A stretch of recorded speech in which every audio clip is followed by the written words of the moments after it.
राधे राधे आप सभी को। आप सभी कैसे हैं? उम्मीद है स्वस्थ एवं प्रसन्न होंगे। आज प्रस्तुत हूँ श्रीमद् भगवत गीता के 7वें अध्याय का महात्म्य लेकर। चलिए प्रारंभ करते हैं। भगवान शिव कहते हैं, पार्वती अब मैं 7वें अध्याय का महात्म्य बतलाता हूँ, जिसे सुनकर कानों में अमृत राशि भर जाती है। पाटलिपुत्र नामक एक दुर्गम नगर है, जिसका गोपुर द्वार बहुत ही ऊंचा है।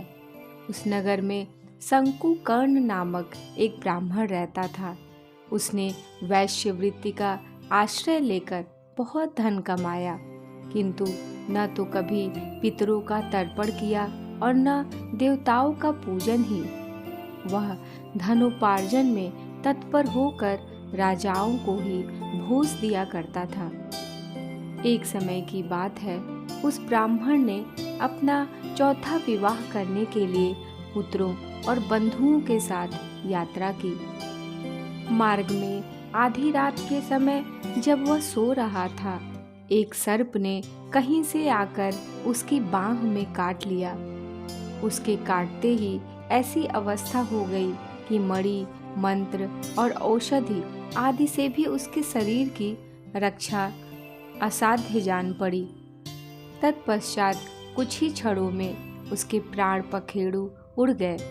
फिर बहुत समय के बाद वह प्रेत सर्प योनि में उत्पन्न हुआ।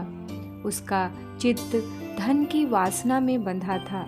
उसने पूर्व वृतांत को स्मरण करके सोचा, मैंने जो घर के बाहर करोड़ों की संख्या में अपना धन गाड़ रखा है, उससे इन पुत्रों को वंचित करके स्वयं ही उसकी रक्षा करूंगा। एक दिन सांप की योनि से पीड़ित होकर पिता ने स्वप्न में अपने पुत्रों के समक्ष आकर अपना मनोभाव बताया। तब उसके निरंकुश पुत्रों ने सवेरे उठकर बड़े विस्मय के साथ एक दूसरे से स्वप्न की बातें कहीं। उनमें से मझला पुत्र कुदाल हाथ में लिए घर से निकला और जहाँ उसके पिता सर्प योनि धारण करके रहते थे, उस स्थान पर गया। यद्यपि उसे धन के स्थान का ठीक ठीक पता नहीं था, तो भी उसने चिन्हों से उसका ठीक निश्चय कर लिया और लोभ बुद्धि से वहां पहुंचकर बांबी को खोदना आरंभ किया। तब उस बांबी से बड़ा भयानक सांप प्रकट हुआ और बोला, ओ मूढ़, तू कौन है? किस लिए आया है? क्यों बिल खोद रहा है? अथवा किसने तुझे भेजा है? ये सारी बातें मेरे सामने बता। पुत्र बोला, मैं आपका पुत्र हूँ, मेरा नाम शिव है। मैं रात्रि में देखे हुए स्वप्न से विस्मित होकर यहाँ का सुवर्ण लेने के कौतूहल से आया हूँ।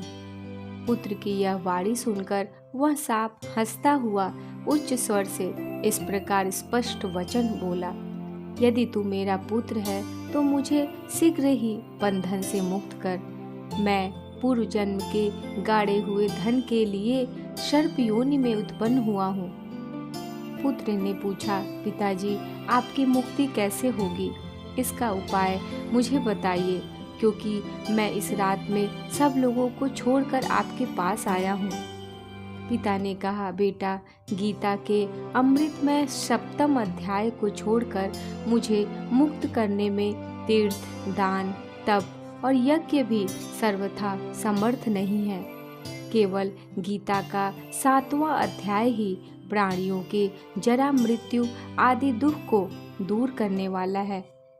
पुत्र, मेरे श्राद्ध के दिन 7वें अध्याय का पाठ करने वाले ब्राह्मण को श्रद्धा पूर्वक भोजन कराओ।